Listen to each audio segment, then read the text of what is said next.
You can hit the live button. I hit it. We're live. Welcome, everybody. Morning. We got Lee here. Morning. And today's episode is all about the importance of eating your fiber.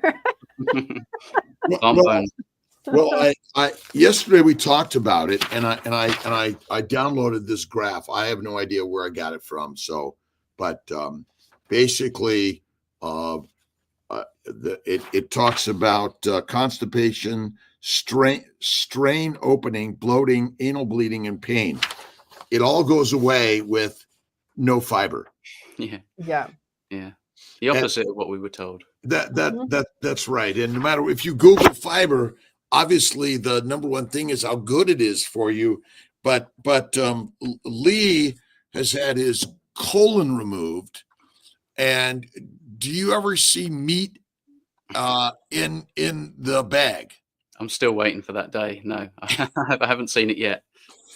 And before you were carnivore, did you ever see plants in the bag? Yes, all the time, every single day. Yeah. If they made it to the bag without a problem, they were in there. Yeah. Well, we're live on Facebook, YouTube, and Instagram, and Mighty Tribe. And for those who can't hear us, come over to either Facebook or YouTube for Dr. Kiltz. And we have Lee Copus, Kent Carnivore, on today, and we're really excited. I met Lee in London a couple of months ago or a few months ago. I don't even, time goes by so fast. I know, yeah, I was thinking the same. It's wild and crazy. Just a brief synopsis. Lee, would you mind sharing with our listeners? Yeah. So basically, I have been without my colon for, it's going to be coming up to a decade, really. But I lost my colon in my 20s. So it's a bit of a crazy situation. Most people, they usually hold on to their colon. Much later in their life, they may wind up in a situation, and I do see it on my round. When I'm out window cleaning, I do see people with similar sort of bag products, and so I know roughly what they're going through. But it's obviously a different thing. But I was diagnosed back in 2012 with ulcerative colitis, so I had an inflammatory bowel disease, and in the beginning it was really mild. But my advice that I got from my doctor was totally the wrong thing to say, and I took that advice. I followed it quite diligently, and obviously lost my whole colon by the time I was 28 years old. This caused obviously some mental health problems. My outlook on life changed. My confidence dropped. And what with my work and that as well, especially around here, it's quite tricky when you've got to go out, and things are very different for you when you have a bag. Sometimes it's a good thing. Sometimes it kind of gives you more convenience in terms of like timing and things like that. But other times it's a bit of a nightmare. And back then I was eating all the wrong stuff. And so my days would be pretty unpredictable. And eventually I became really, really depressed to the point where I just couldn't manage and cope by myself.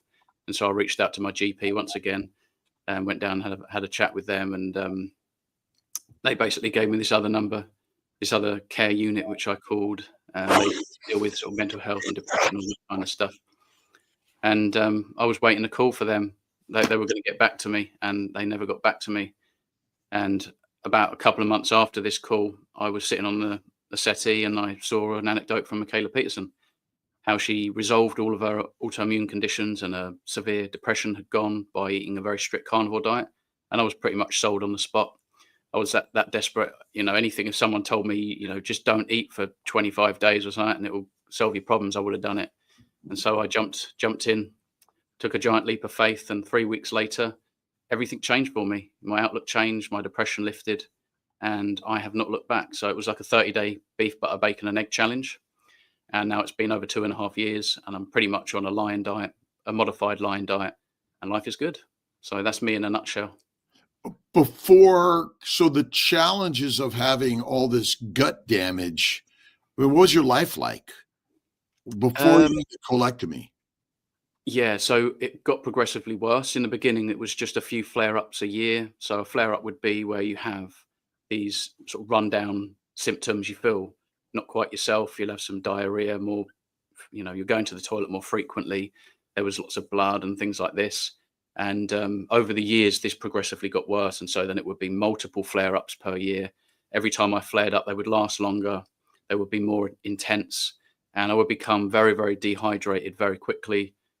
I seem to like atrophy very quickly. I would, if I'm flaring up for a few weeks, you just look down at your arms and they start to look smaller and smaller, and your energy's sort of really lacking. And yeah, very, very tricky times, really. And again, your confidence drops. You try and go out to work, and it's iffy. You just don't know where you stand and what your day is going to be like. So that's basically that picture.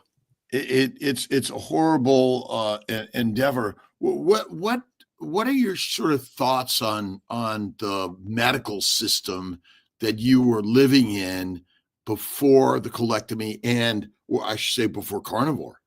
Yeah. I had no idea really about the state of it. I didn't really have much of an opinion about the medical system until I was in trouble, and obviously that's where I went to seek help. And at that time in my life, I just put trust in them. I listened to them, and I thought that their advice was good advice. It was actually in line with a lot of what I've heard anyway. All the articles that you see, all these YouTube videos that were present at the time, things that would pop up on my screen and things like this. It was all about these different colorful plant foods and lots of fiber. And so this was just drummed home to me when I went to the doctors, and I was already a little bit, what I thought was on track.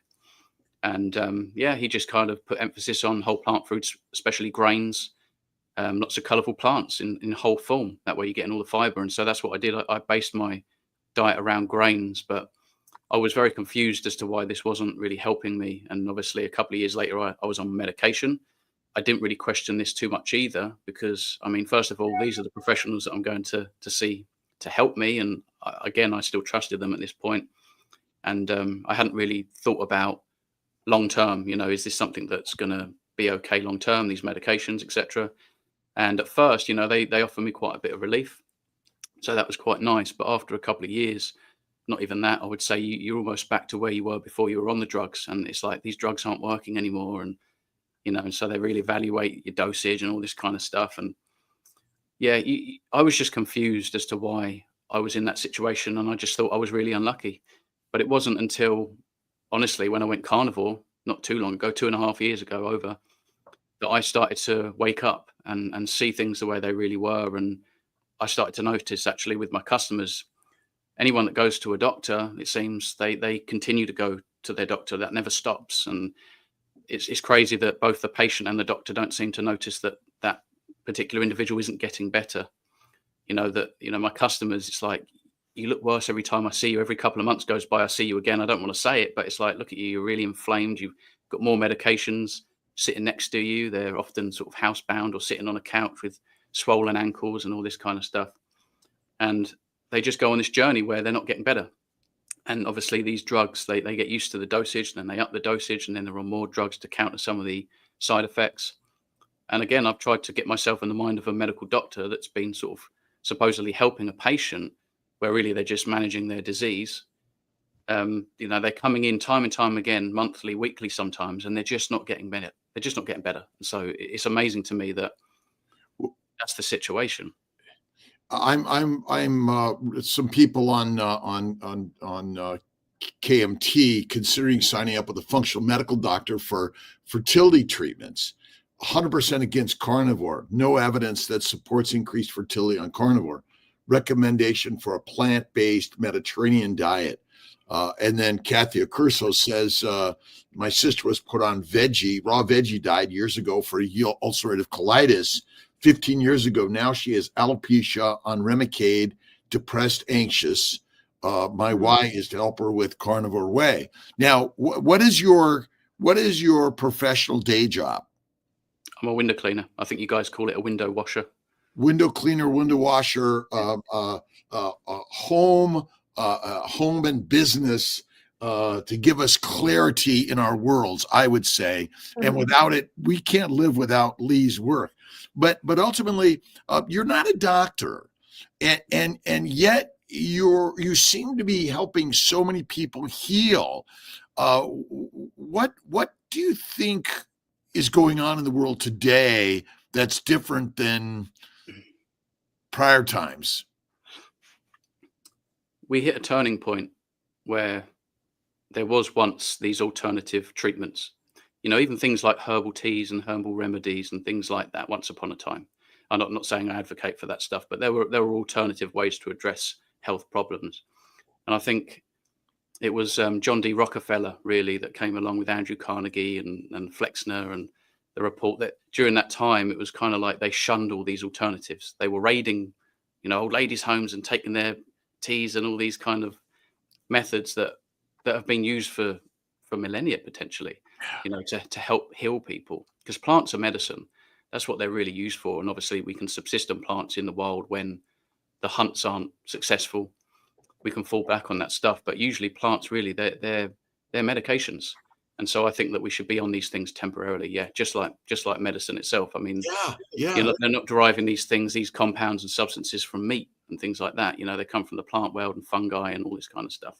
But they're also poisons too, right?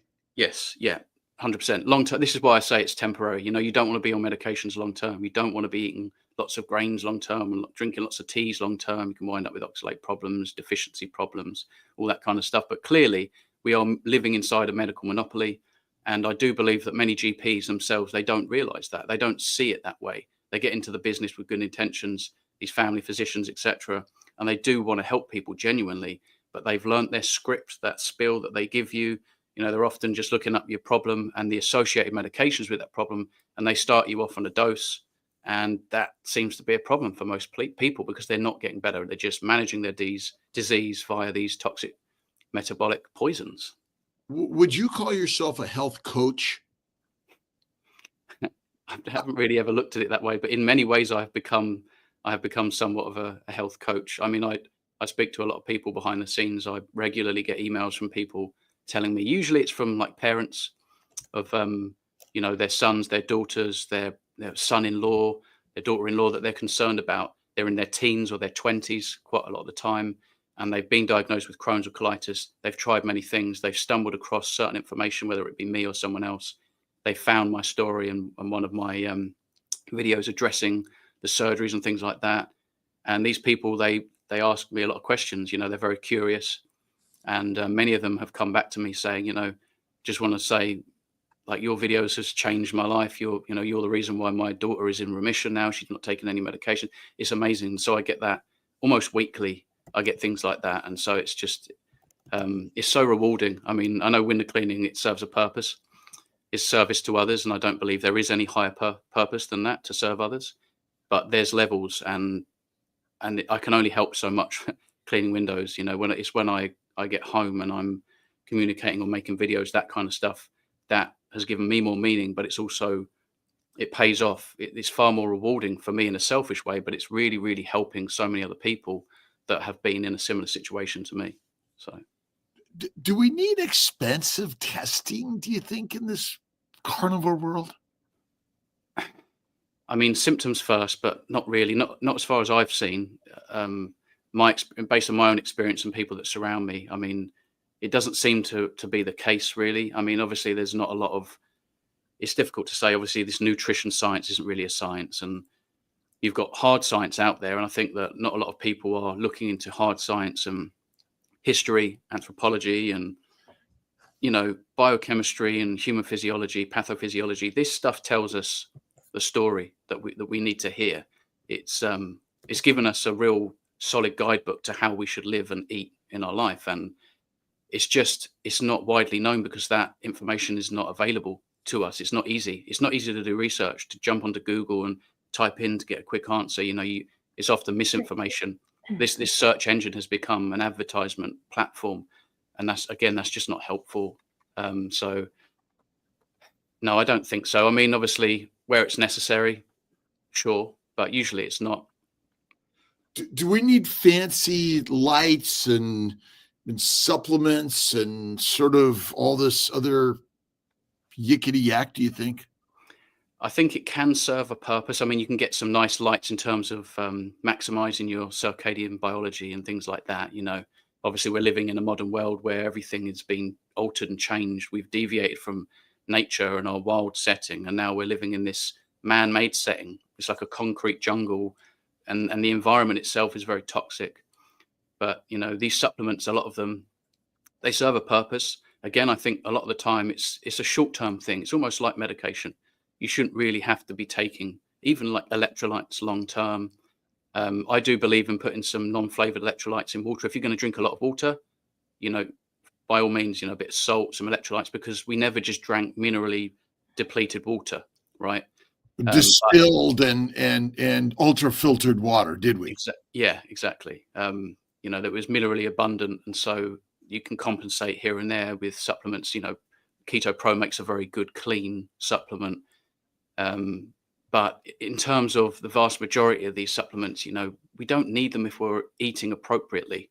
And that's not just a carnivore diet, by the way, because it's like saying plant-based. Well, what does that mean? There's so many different types of plant-based diet. There's so many different types of Mediterranean diets, but a carnivore diet that could contain too much dairy for someone, that could contain too much lean meat and not enough fat. It could be that someone's cooking it to death every single time, or that they're eating too fast, they're in the morning, or they're eating too frequently, not frequently enough. There is nuance. But I think if you home in on you and listen to your body, the more you do this, we are finely tuned machines, and that will tell you what you need, what you don't need.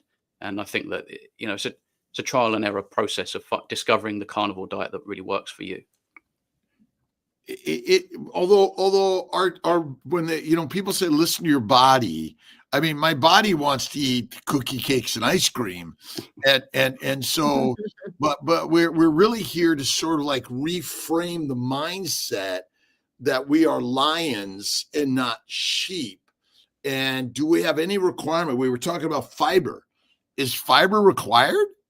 0 grams of fiber, 0 grams of carbohydrate. They're just indigestible carbohydrates. Many sugars we just cannot digest. And when you eat no fiber, you have no symptoms. This is kind of the craziness of all of this, right? We're just led to slaughter in America, and I don't know what it's like in England. I mean, you have to be a doctor and have a license in order to give medical advice. Yeah. And is that really a controlling environment today, where we're finding the truth is that people like Lee Copus, Kent Carnivore, and many others here are sharing their experience of how they healed on, let's throw out keto a little bit, but maybe I can ask, maybe that's it. Keto versus carnivore. Where do you sort of fall in that conversation? There's levels to it, so it depends on where you're starting, how old you are, your genetic predisposition, how long have you been eating the wrong way potentially, or you on medications, all this kind of stuff. I think in many ways I call it like a modern Paleolithic diet, right? There's no paleo diet in modernity, that doesn't really exist, but modern paleo, local, seasonal and ripe, base it on fatty red meat, and then potentially local, seasonal and ripe produce that is available to you. I think if you were healthy and you started off that way and you continued that way, you probably wouldn't run into too many issues. But the problem is, like myself and so many others, we've been at destroying our health for at least a couple of decades. Many of us a few decades, 4, 5, 6 decades. So just to go keto often doesn't cut it. And it's not until they take that last 10%, 5%, or even 1 or 2% out of that plant material, the dairy, certain compounds, that you might add to your coffee, for example, or even the coffee itself. You take that out, and it can be really miraculous for so many individuals, certainly people with autoimmunity. Those guys, just like myself, we're very, very sensitive. And if we deviate, we pay for it. And so I can't even kind of, when in Rome it, if it's birthday, I'm not going near the cake. If it's a matter of going out to eat, I will just have whatever they can give me, in terms of accommodating for me in my diet. And if they can't, then I'll just fast, because otherwise I'll pay for it. And so keto is great, right? We are designed to be on a ketogenic diet of some sort. Carnivore isn't necessarily even a ketogenic diet, right? If you're eating loads of dairy, if you're eating too lean, it's not really a ketogenic diet. It's a carnivore diet. But, again, what does that mean? We're all eating different types of foods that make up this so-called carnivore diet. And so, again, if you've got autoimmunity, say you've got cancer, I wouldn't be drinking milk. I wouldn't be having any dairy, actually. No plants whatsoever, not even pepper on your steak, no compounds like broccoli, even though it's associated with, fighting cancer. I mean, it's anti-cell, not just anti-cancer. So I would take it out. I wouldn't supplement any plant products. That's just me. I think the more sensitive you are and the longer you've been at destroying your health, the more strict you may have to be. And for many people, it's a lion diet, high fat lion diet. Don't cook it to death, salt to taste, water to thirst, 1 meal a day, 2 maybe maximum, and fast like there's no tomorrow here and there. That's what I would say. Dr. Vasquez has joined us. Good morning, Dr. Vasquez. How are you today? Good morning. Good morning. Hey, man. Just listening to this story, I have seen the several times in the past, and his story. I always think, well, too bad he didn't find this until he had part of his colon removed. But you mentioned you deal with clients, right? By the time they come to you, they may already be predisposed to believe what you're telling them, but I'm sure many of them are skeptic about, okay, are you sure? Because what we hear from the medical community is fiber. And until a few years ago, I would say the same thing. When you have a skeptic person, what do you tell them? What do you go more trying to search for studies, which there are not many. There's a couple, but there are not many that support this, or do you go for their feeling or sharing your story? I'm sure helps a lot. That's part of what I do when I see patients. I am in a setting where I'm the regular patient, regular doctor's office. So I don't have them coming to me right now, predisposed to changing the diet, believing low carbohydrate, carnivore diets are probably the best thing. Yeah, it is tricky. I would say, surprisingly, a lot of these people that come to me, they have tried almost everything else, that they're actually quite open to my advice and to what I would suggest. So they're more open than not. I've spoken to a few people quite recently, and I've been on sort of Zoom calls with like mother-in-laws of these young individuals that are suffering Crohn's, colitis usually. And basically, I will just try a common sense approach. That's how I actually make a lot of my content. There's some entertainment there, but it's a common sense approach. I often say, well, just look outside. So right now, I'm in the UK, obviously. Around this time of year, you don't see a lot of edible plants. It's just scarce. What would you actually eat? If fiber's so good, go out and eat it. It's everywhere. It's in the trees. It's in the leaves. It's absolutely everywhere. Fiber, I call them plant bones. It's indigestible sugars, and they're very robust structures. And we shouldn't really be consuming a lot of this material if it's indigestible. It's not like a nutrient that enters the bloodstream. And just because it goes in one tube and comes out the other, or that we put it in our mouth, we chew it and we swallow it, doesn't make it food. I also try and explain that this is an anti-nutrient, so it will block nutrients, which doesn't make a lot of sense. And also, a lot of these plants that fiber is in, that we've told that is so healthy, they come along with these problematic proteins from plants as well, lectins, gluten being one of them. So my doctor said, whole grains. So he's telling me to eat fiber and he's telling me to eat gluten, and they never tested me for gluten. So you've got this problematic plant protein that we can't break down. We don't break the bonds of this protein, and it's particularly the gliadin aspect of the protein that tumbles through your digestive tract, and it can destroy microvilli. And so that's your very means of pulling in nutrients. And so you're destroying your capacity to assimilate nutrients, which is why we eat to begin with. And so I try to tackle things in a very common sense manner and talk about it from a wild perspective as well. So we all know if we went out there right now, you'd see, sheep, cows, birds, you've got some wild game, you might stumble across eggs, and you can go and get some fish. That's what's there all year round. And this stuff, I try to say to people, it breaks down entirely in our stomach acid, effortlessly within 2 hours. And I can see evidence of this because it's in liquid form before it would even reach my colon, because I don't have a colon. So if it's in liquid form and you've got a problem somewhere in your small intestine or even in your colon like myself, then it's going to be just pure nutrition. It's going to be very easy and gentle in your digestive system. Where if you've got these indigestible proteins and indigestible plant fiber, whether it's soluble or insoluble, tumbling through your digestive tract where you've got issues and sensitivity, this is only going to aggravate the ulcers, etc., and your symptoms. People with constipation, they often say, I eat fiber and then it gets better, but it's like what you're doing is you've kind of got a bit of an obstruction, and because you've always got fiber in your system, it's waiting for this chain reaction with more fiber coming in, and then it pushes, and it kind of is signaling the body to right, continue going, and it's pushing it. But if you actually rid your body entirely of fiber and now you're empty of fiber, you may have issues for a few weeks. If you've transitioned very quickly, it could be diarrhea, it could be constipation, it could go either way, depending on how much water you absorb, how well you break down your food, what level of destruction have you caused from what angle for how many years. There's so many complex nuances here that pertain to different individuals. But ideally, we are talking about edging slowly but surely towards a proper human diet. And that proper human diet is in line and in keeping with our genetics, with our digestive system. Anatomically, we have a design.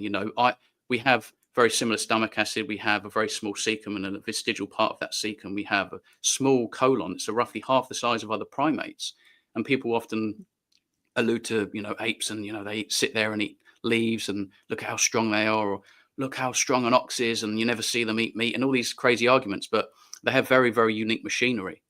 They have the microorganisms in parts of their digestive tract, whether it be in the rumen or a cecum or a colon, where they ferment this stuff entirely or very, very thoroughly to generate a short-chain fatty acids, which are 100% saturated fats. And because we don't do that, that's why we eat the fatty meat. That's why we eat fatty, oily fish. That's why we eat the eggs with the yolk. Nature provides us with the fats and the proteins together. We're not supposed to, you wouldn't go out and hunt and cut the fat off. It is designed to be metabolized in one go. The yolk with the white in the egg is very anabolic. It's very nutritious, and everything is more bioavailable that way as well. And so, it's much like Dr. Kilt says, these lean meat-based diets, they're not that great. And obviously plant-based diets can be really horrendous, certainly for people with autoimmunity, gut-related issues. And if you're not paying for it in some way now, you've either you've won the genetic lottery. So, good for you, but you can pay for it down the line with certain other issues. It might not show on the outside, it's happening on the inside, the visceral fat, the liver damage, metabolic dysfunction, etc. Certainly, what I have noticed, though, in the past couple of years is people who have IBS, ulcerative colitis, and Crohn's disease in particular. Usually, I am not the main provider for those issues because they see the gastroenterologist, but they have tried everything. It's usually many years suffering with these problems. And first thing I ask them is, have you ever pushed the fiber to very high, or this is where I'm more interested, have you tried avoiding fiber? In the ones that have done a little bit of experimenting on their own, I notice less symptoms when I'm not eating less fiber. So as soon as they say that, then I start giving my message about give it a try, go all the way down, just see how you feel, because it's very frustrating when you have chronic problems not to find an answer. You have tried everything. No fiber, no symptoms. This is Paul Mason actually first, I think, kind of showed this. This wasn't his study though, and I got to get the paper. I'll bring it out there. Christian Allen, Dr. Kiltz, do you have any tips from your experience with dealing with colleagues or medical boards? Well, I've been thrown under the bus to a medical board already, and it was interesting when I got there. The people that normally said, Dr. Kiltz, we just had to bring you here and because someone complained about you, but we support you 100%. And I've seen so many doctors that I know are carnivore, but they won't say it.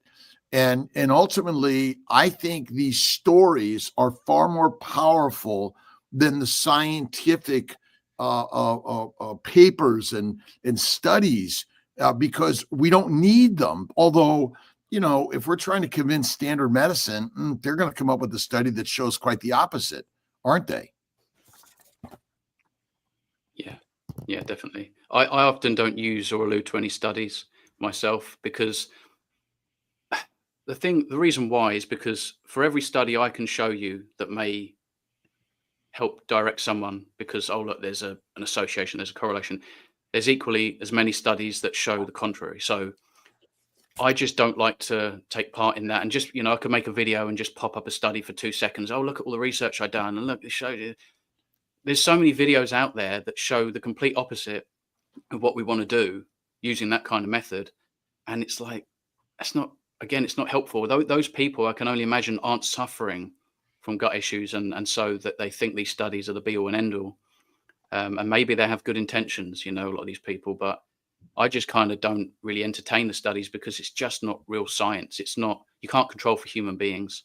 And, often they're bought and paid for. If you look at who funds these studies, it's not a coincidence that the people that fund them obviously have an interest in certain outcomes that study shows.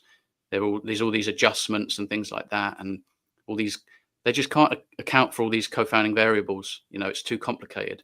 But what we can look at 100% is the real hard science. We know that fiber is indigestible. We know it's non-essential.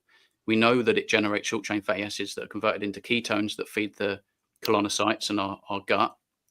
And so, well, if that's the case, we get short chain fatty acids from animal proteins, and we're obviously in nutritional ketosis a lot of the time. And so we're benefiting in the same way, only more thoroughly, actually, because we have these coursing around in our veins. And obviously, beta hydroxybutyrate hasn't just that one benefit.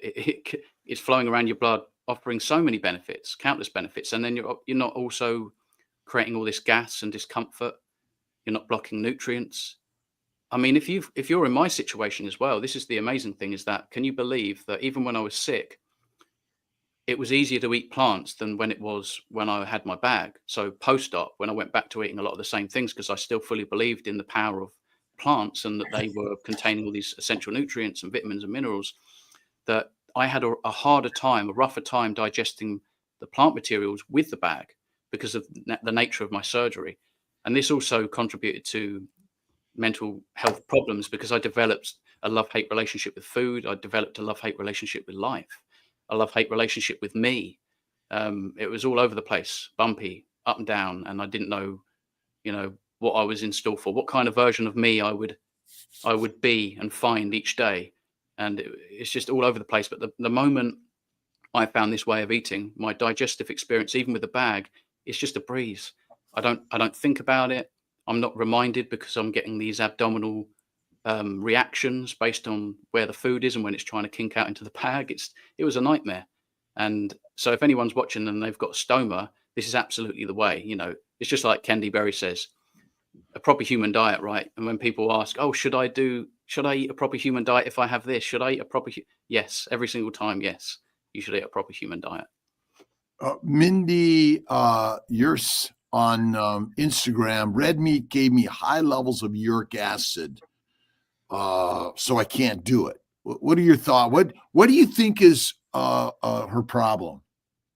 Her problem would be damage to liver kidney function from her past diet. Often these non-inflammatory nutrient dense diets that we're on, a carnivore diet of some kind, it can expose weaknesses in your previous diet. So many people may flare with gout. Many people may, I don't know, they may even have some kind of flare up with another issue, even acid reflux. I mean, these things aren't because of the carnivore diet itself. It takes a long time to accumulate the type of inflammation where you have real symptoms or you have a problem, you have a diagnosis. And so in terms of a lot of these healthy foods, they're high in purines. And obviously you've also got a lot of people with high uric acid levels and no gout and things like that. So basically what I would suggest is that you take it extremely slowly when you transition. Take it slowly with fat, take it slowly but surely, take plant materials out and replace them with more animal products. So if you're having cereal in the morning, maybe switch it out one meal at a time, eggs and bacon, and carry on with the rest of the foods as normal. But the problem is liver and kidney function. The liver is extremely good at what it does. So is the kidney. That's why most people don't get things like gout. But if you are predisposed and you've drunk a lot of wine, or you've drunk a lot of beer, or you're having a lot of honey and fruit juices and purees because that's so healthy, and you're not knowing that you've destroyed your liver and kidney function, your body can't deal with flushing out uric acid. But it's not the proper human diet that you're on now. It's absolutely where you've come from. Not that you've intentionally made these errors. We've all made these mistakes. I fell for it. I mean, I'm sitting here without a colon because I listened to the mainstream advice, and it didn't serve me. And I think a lot of us still think that fruit is healthy when we make juices out of it and we can put some honey in there, that's fantastic. But your liver's not really going to be all that grateful. You're taxing your liver, you're destroying its function, and same can be said for kidney function with certain plant compounds that you consume. Then all of a sudden you're eating a high purine diet, red meat, etc., and you can no longer the body can't metabolize it the way it should because it's compromised based on your history, your past diet and things like that. So I think the good advice is to perhaps manage some colchicine maybe while you're transitioning, and so that keeps the flare at bay. Say if it's a gout issue, transition very slowly, stay on track for like 3 to 6 months, and then maybe talk to your doctor, tell them what you're doing about colchicine and all this kind of stuff, and then maybe come off of it. And usually when you've resolved your issue, you won't get that gout come back because your liver and your kidneys all back to normal function. They've been damaged for so long. A couple of questions from Kilt's Mighty Tribe, but we have some also over here. Yeah. So one of the biggest problems is people are eating lean meat, and it's cooked meat. You want raw fatty meat to really be the healthiest. And if you ate raw fat, raw butter, some people can't tolerate the dairy stuff. Remember, breast milk from a breast for a baby, but once you're done with that, you got to go to the fatty meat, and probably raw is better. Let's see. Jeanette Lawrence, just a question from Kilt's Mighty Tribe. How to navigate the NHS hospital food. I'm going for surgery tomorrow, 5-day stay. I'm worried all my carnivore benefits are going to be ruined. Any advice? So this is how I dealt with it. I had my family bring me in food. That was it. I communicated to my doctor and my surgeon about not taking the Ensure shake. They are going to try and tip your Ensure shake down your neck before you go into surgery. You fasted, and for some reason they believe that you should be metabolizing seed oils, sugar, and other compounds while they're performing surgery, which is totally inappropriate. So just refuse to take that. You've got all the energy on you that you need. There's no issue there. When you come to and they want to try you on food, things like tinned sardines are quite convenient. Soft-boiled eggs are pretty convenient. Things like corned beef. If you get the Prince's corned beef, it's just basically beef fat and salt.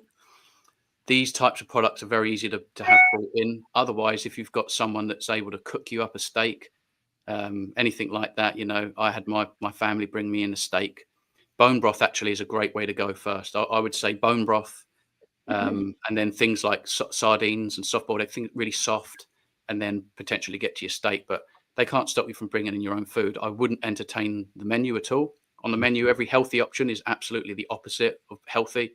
And all the things that are kind of like, oh, careful of this, that's the stuff, if anything, that would be the best option. So things containing red meat and butter. But it's crazy that they don't offer you just a boiled egg. You can't just give you a boiled egg. These things are all kind of prepared and ready to go, all mixed together with different things, seed oils and stuff like that. So just have people, if you can, bring stuff in. And if that's not the case, what I would recommend is just load up on the corned beef and tin sardines, bring that in with you in a bag. And so when you come to, you can just go to that bag and eat and independently stay on track that way. Dr. Vasquez, gout. You see it quite commonly. And what do you think is the sort of the most common issue that people are really dealing with? So two things. There are people who are more predisposed to getting gout. That's genetically, they got the bad genes, you could say. But they're all, whenever you're having a gout attacks, your whole metabolism is wrecked usually. You're not metabolically healthy. So if you concentrate on, oh, I cannot have red meat. When you look at the groups of foods that are high in purines, red meat is not on the highest, it's actually in the moderate. When you look at the highest, you have organ meat. They have more purines. And what I often don't see is these people are very often drinking a lot of juice or having a lot of beer or having other things that are going to precipitate the gouty attacks more often. And I give you an example of a cousin, a cousin. I have more than 50 cousins. He's the closest to my age. He's 20 days older than me. And he was having gouty attacks. And, he calls me and asks me about this. I said, stop drinking all the juices. It's okay, actually, to have red meat. Could these people have a little bit of on the transition, like Lee mentioned, a gouty attack? I wouldn't be afraid to take some medicine to lower your uric acid while you're making the transition. You're not going to need it in the long run. Long story short, he stopped the juices. He continues to eat steaks, hasn't had one more attack. Hmm. Good times. Okay, I need to jump in. We have 240 people watching. I would love every one of them to get into our giveaway today, which I only mentioned in the chat, so I'm mentioning it out loud. It's hashtag Kent from wherever you're watching. If it's YouTube or Facebook, hashtag Kent to get a chance to win. Dr. Kiltz's Keto is carnivore. Kiltz's Keto is carnivore. So please put hashtag Kiltz into the chat. Now we've got some questions over here. Let's for chat. I want to make Hashtag sure Kent. Hashtag Kent. I'll toss it in the chat. and Kiltz cannot win. And Kiltz can't win today. Oh. If he wins, we do it again. Kiltz can't win. Okay. So Andrea, 1999 super chat at Lee. Friend's grandson 16 has UC and IBS on 4 meds for the rest of his life. I have a video playlist to share with him, but most look at me like I have 3 heads when I talk carnivore. How do you recommend I approach this? Thank you. I mean, you could definitely send one of my videos, where I'm talking about food and the state that it's in as it goes into the bag. Obviously, I've had UC, ulcerative colitis, to the point where I lost my entire colon in my 20s. And I was also trying a lot of these juices that people would prescribe on YouTube, things like juiced cabbages and things like this, which didn't help at all. In the end, I was on these medications, and the medications were actually intact on the way out. Can you believe that? No, it was just like, get out. Everything was coming out of me so fast. So I would just say, in terms of plants, if you're eating whole plants, which is, if you're going to eat plants, you should eat them in whole form. They've got fiber, and fiber doesn't break down. If you've got an issue in your digestive tract somewhere, this fiber is going to aggravate that area and exacerbate the problems. What I would say as well is not only to sort of, carnivore is, it sounds extreme sometimes to a lot of people. Maybe don't say the word carnivore. Maybe talk along the lines of a natural human diet. Allude to the fact that when we go out in the wild there isn't all of these plants available. So right here in the UK, I don't know where you are, but a lot of us eat, bananas, oranges, mangoes, all these different sort of exotic vegetables and fruits and things like that. And it's like, well, they don't even naturally grow here, so we shouldn't be eating that, right? Mm-hmm. That's one way. But just the scarcity of plants, right now it's just nothing but animal products, really. And just the fact that the animal products break down 100% into a liquid form where we absorb all the nutrients, then it's not inflammatory on the digestive tract. It's not going to exacerbate the problems and cause more symptomology. The drugs that they're taking aren't going to cure the problem. No drug, all allopathic medicine by definition is just managing your disease while suppressing the symptoms. So you may have some relief, but you'll find that as years go by, these things don't work in the same way. It's often steroids, and these cause a lot of inflammation from a different angle in different areas of the body, and it's just not sustainable. So I would just drum home the problem with the drugs, they're not going to make that individual better. It's also going to cause more problems. Plants contain fiber and lectins, which are really problematic for autoimmunity. And I would say you also lose your dairy privileges. Fasting is another thing as well. You want to rest the gut as much as possible. So I wouldn't be eating too many regular meals. If you can, high fat, carnivore, get rid of the plants, get rid of the dairy. Once or twice a day you should be eating. And then when you can, certainly if you're having a rough time, just fast. And I find that dry fasting is easier.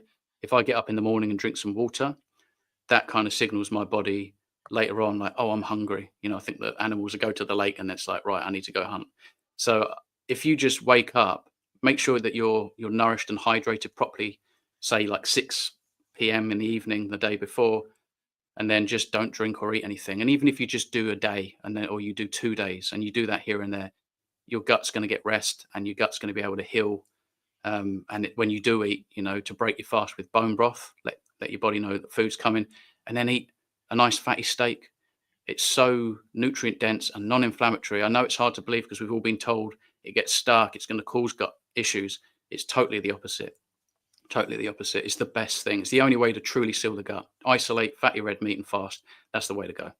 Resting the gut is very important to promote healing. So the fasting, I agree with everything you said. What is your? Can you repeat your channel, your YouTube channel? Oh, I can pop it up also. Okay.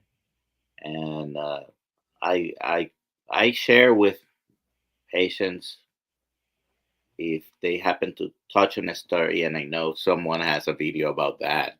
So I'm all the time recommending, hey, listen to this, Yeah. especially if I am dealing with someone who wants some evidence. Well, stories are as powerful evidence as anything else, and sometimes the stories are very helpful to people. Yeah, it's a real experiment. I mean, I know it's an N=1, but it's a real experiment. And I've done these experiments post-surgery with all sorts of foods. I just went back to eating everything in moderation. And so there is a hierarchy. I would say the worst things in terms of, promoting gas and blockages and things like that. Mushrooms are right at the tippy top. I would say things like onions, certainly raw. So your vegetables, obviously, if you're eating raw, that's just the worst stuff you could eat. Raw vegetables, whole grains, cereal in the morning is terrible because not only is there fiber, but you're eating glyphosate. Glyphosate's not going to do you any good. You want to get away from that stuff. Eat the highest quality red meat, the fattiest, highest quality red meat you can afford and access, and absolutely fast when you can.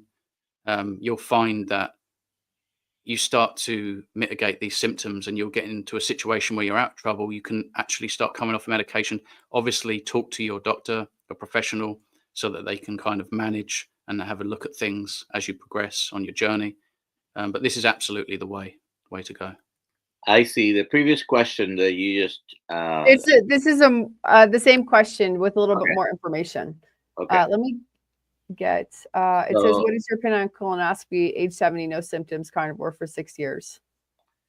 So a colonoscopy normally is done for screening for colon cancer, which unfortunately happens, has been happening more frequently, and usually you don't have symptoms of colon cancer until things are kind of too advanced or too late sometimes.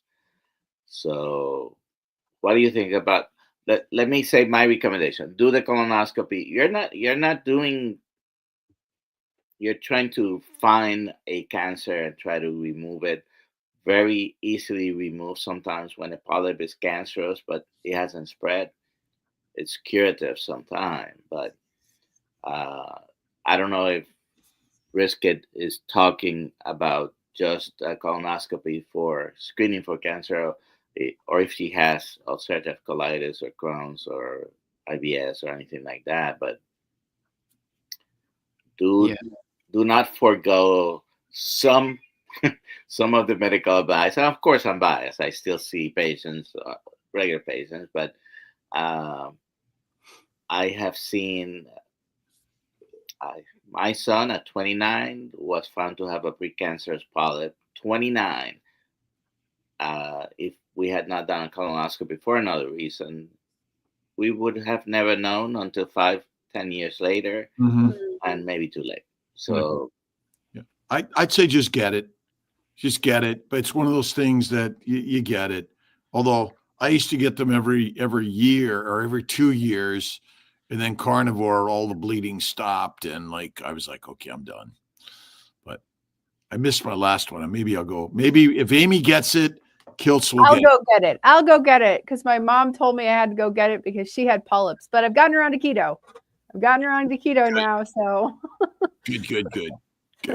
there. We're all getting our colonoscopies this week. We'll all go together. We'll all go together. Bend over. Lonnie, this is a good one.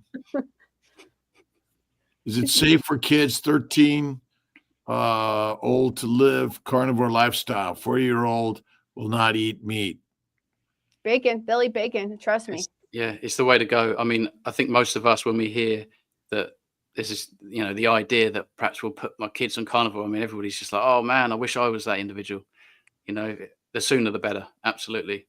Yeah. They should be. I don't know if she means that they don't eat red meat, but because it says won't eat meat. I mean, fish, chicken, turkey. Sometimes those things are lower in fat, but then you can make them in butter, and I don't know.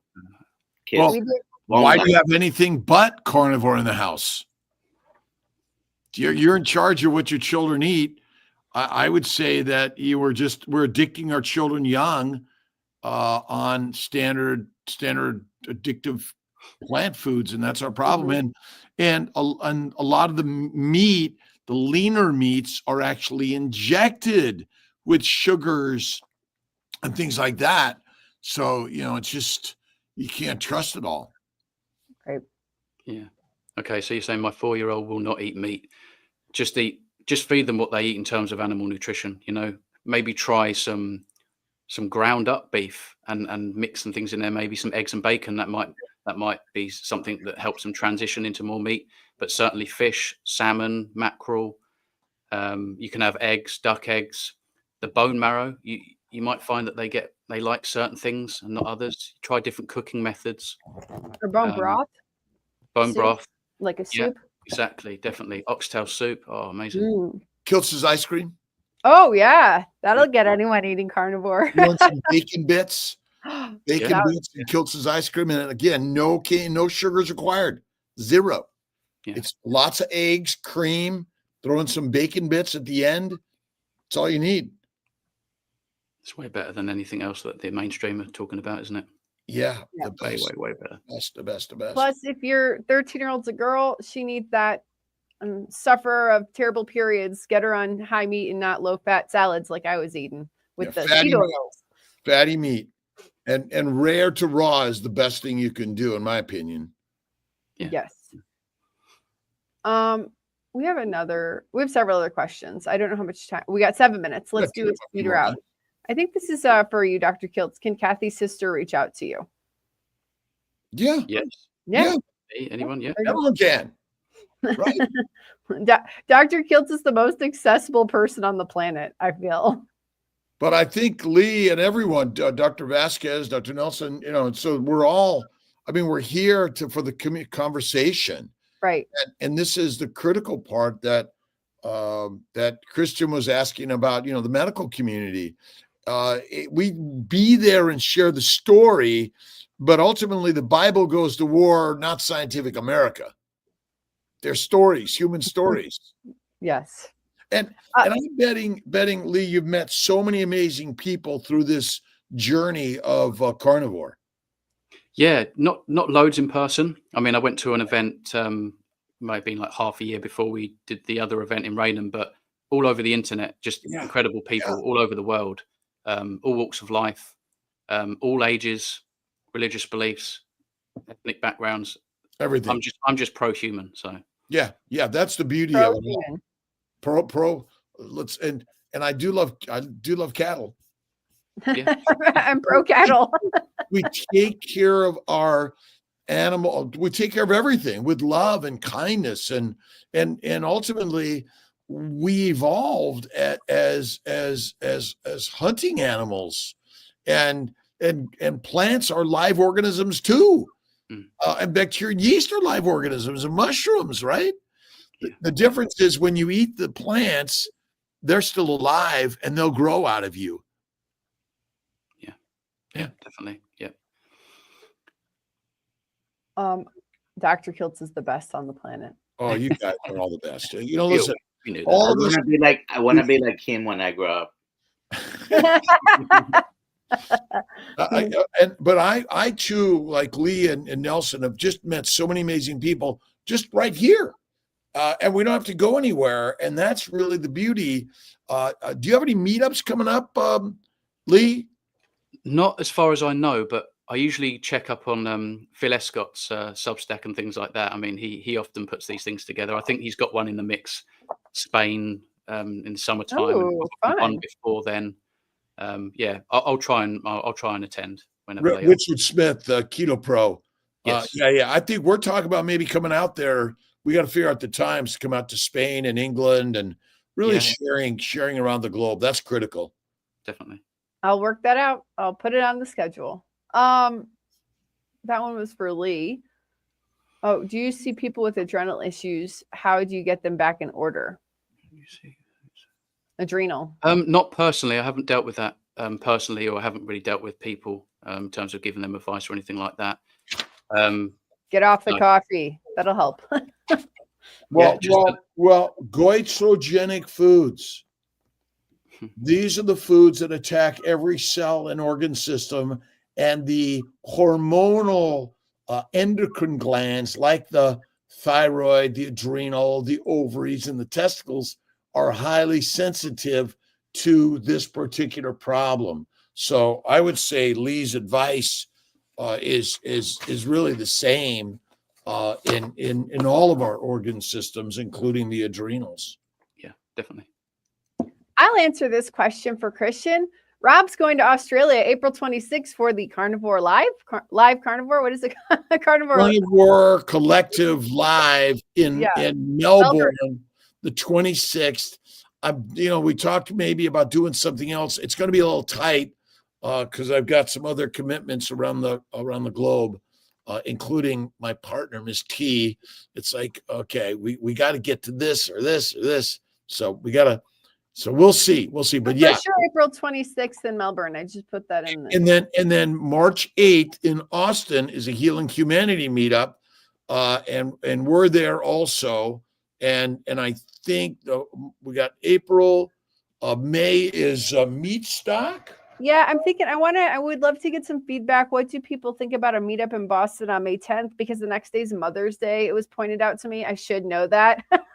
Yeah, not Mother's Day, not that day, but meat stock is coming up, and really the beauty is like Lisa Wiedemann, carnivore doctor, doing global travel, cruise ships and things like that, where you can connect with carnivores around the globe that are really learning together, and I think that's real important that. We're still attracted to human beings to meet and greet and connect with them. So I think that's important also. Yeah, definitely. Meet your tribe. Yeah, meet the tribe, right? Meet the tribe. Well, somebody said, oh my God, yes, please, Boston. I need to know, can you guys tell me if you're in the chat, if you would want to go to Boston on May 10th? And I'm so worried about Mother's Day the next day. Well, then let's do another day. We'll do another day. We will do another day. Go do a day for Boston. Another day. It's better. Mother's Day. Oh, it's Mother's I should probably be with my kids. We'll come up with another day. We'll come up with another day, but we will do Boston. There you go. Yeah. Dr. Kiltz, we got to do the gift away. Please put hashtag Kent into the chat right now, and there you go. Hashtag Kent into the chat. Oh wow, we got 81 people. We're gonna do it. We're doing it. And we appreciate the like, subscribe, and share. we're building for. And Lee, are we linked to Lee's YouTube today? Yes. Dr. Nelson's YouTube, Alia's YouTube. We need to make sure we're connected to everyone's YouTube, which is, I think, really important. So we continue to spread the word. I will make sure I start connecting my YouTube. I have not been. Everyone. And Lee, are you on any particular time of the week on a regular basis? What do you mean? Do you have a regular weekly time that you're on, or are you just putting videos out there? Yeah, I just put videos out there. I haven't done live for a while now, actually. Kent. Oh, right. I thought I won. I thought, I won. You did. Oh, that's the there we go. That's the hashtag for today. Here we go. Where are you guys? Here you go. Dr. Nelson! Yay! Congratulations! Yeah, you can go ahead and do another run and give it to someone else. Yeah, I got to figure that out. That'll be tomorrow. Dr. Nelson wins a book today. Well, he can pass it on to someone else. You can pass it on to somebody else, some lucky winner. I want to say thank you. There's 240 people watching. You guys have been awesome spending your time with us. Thank you so much. Like, share, subscribe. All those things. We're getting to 1 million soon, so just keep on putting it out there. Yay. Andrea, can you send me an email? Alia@drkiltz.com. That's all I want to say before we end. Goodbye, everybody. We love you. Bye, everyone. Goodbye. End stream.